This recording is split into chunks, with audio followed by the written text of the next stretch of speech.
Hello, my name is Christopher Doherty. This is my video for the application for Barnabas program. I guess I'll start with my salvation experience. My salvation came at a point in my life where I needed it most. It was the end of my sophomore year, high school. I was depressed the whole time. I felt worthless just because I was bullied a lot by my group of friends. I don't know if you really call them friends. They were terrible people. They were rooted in the world. They tried pulling me to worldly things. And at the end of sophomore year, I knew I needed to make a change, and I'd gone to church my whole life, I didn't really get anything from it. But I decided I wanted to start focusing on that more. I knew that if there was anything that's going to be able to help me, it would be God and Christ. And my church offers a student leadership program, and so I applied for the student leadership program. A big leap for me. I didn't know what was going to happen, why I was doing it, but I'm going to do it.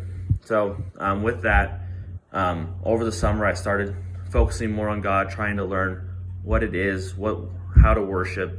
I just started praying and worshiping, and then when fall came, I was finally able to break free from the group of friends, find a new group of friends, start student leadership, and then just my faith exploded from there. I did everything I could to try to learn God.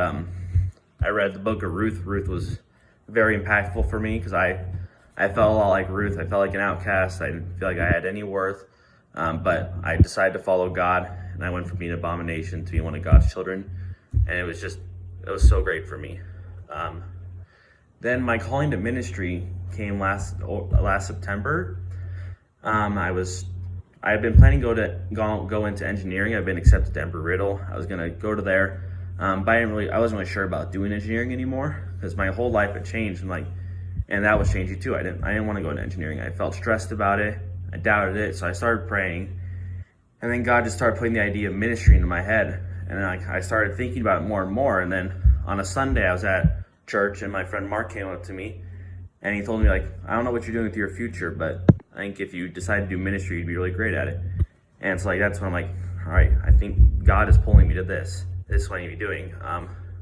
Then that night I was reading the book of Habakkuk, and chapter 2, verse 1 talks about Habakkuk waiting for God to speak to him, waiting for how God will answer his complaint, and then how Habakkuk will respond.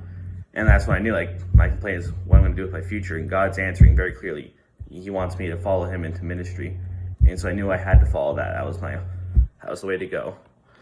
So my expectations of the program is to learn how to interpret the Bible. I love interpreting the Bible, but I want to be able to learn how to do it more effectively, more efficiently, and how to be able to be a gifted preacher, talk to people, explain the Word of God in a clear way so that they can understand. I want to be able to do that very effectively so I can lead other people to Christ the way I've been led by my leaders at church. After I complete the program, I really expect to be able to become a pastor. That's kind of my goal, is to just be able to speak. I'm good at articulating my thoughts, and I'm good at reading the Bible, interpreting it, and I want to be able to share that with people. I want to be able to learn how to do that effectively. And so I want to be able to become a head pastor for adults would be my main goal. Be able to go deep with people, create deep relationships, and try to lead them to Christ in any way I can. And so I'm excited to start the program, and thank you for watching.